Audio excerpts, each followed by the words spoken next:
first, my guest is Professor Walter E. Williams. He has been teaching at George Mason University since 1980, where he also was the chairman of their econ department. He's published a bunch of books, including one that was made into a PBS special called America, A Minority Viewpoint.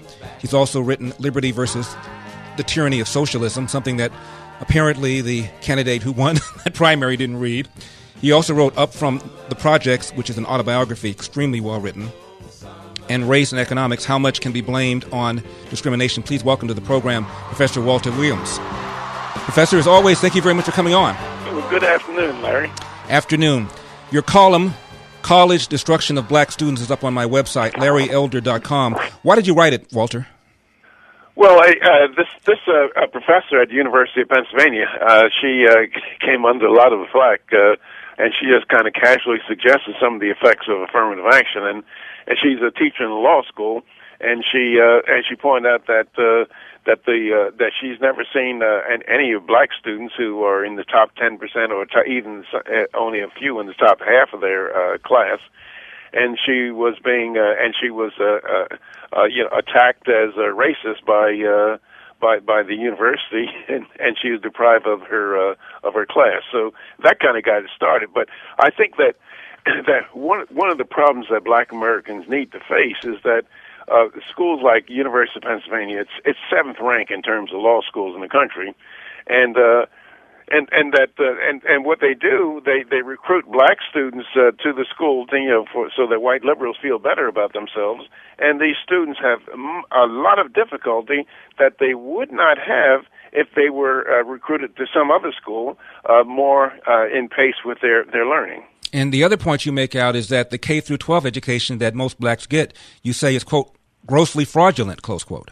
Oh, yeah. And I find it remarkable that black parents are not doing anything about it if they know about it. For example, nationally, only 17% of black kids who graduate from high schools are proficient in reading, and something like 7% are proficient in math.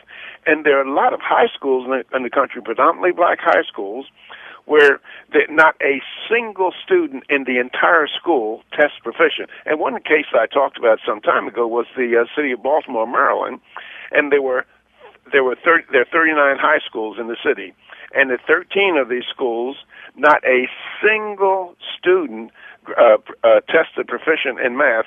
And the thing about it is that you see that these kids are graduating, they come down, they're cap and gown, and they're admitted to colleges, and their parents feel so proud about them, but they've received a fraudulent education, and the kids are receiving a fraudulent education in cities that are run by blacks. I mean, in Baltimore and Philadelphia and Chicago and Detroit, these are, blacks have tremendous political power, but they sit in just idleness and watch the academic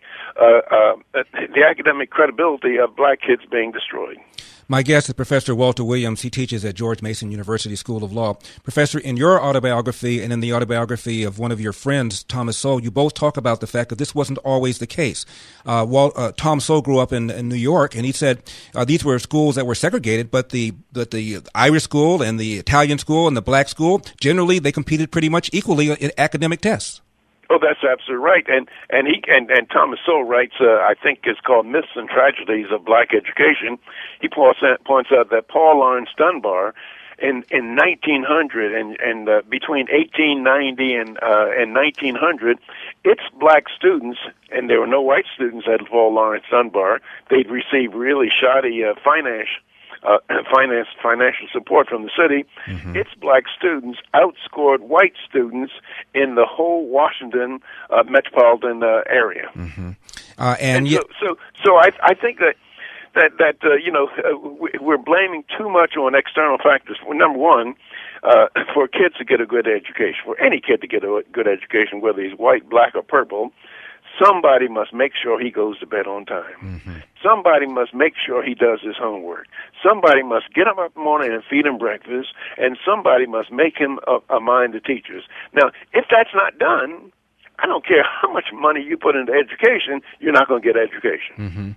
Mm-hmm. Professor, yet Donald Trump is called a racist by the very people who polls show want choice in schools. His education secretary is a proponent of vouchers so that the money follows the child rather than the other way around, so that a kid does not have to go to a school like the one I went to, Professor. I went to a school called Crenshaw High School, which was the school that was featured in that movie Boys in the Hood. Right now, 3% of kids at that school can do math at grade level, and it is a school that has been adopted by the gang called the Crips. Now, if you're a responsible parent, you are mandated to send your kid to that school whether you like it or not. That is absolutely right.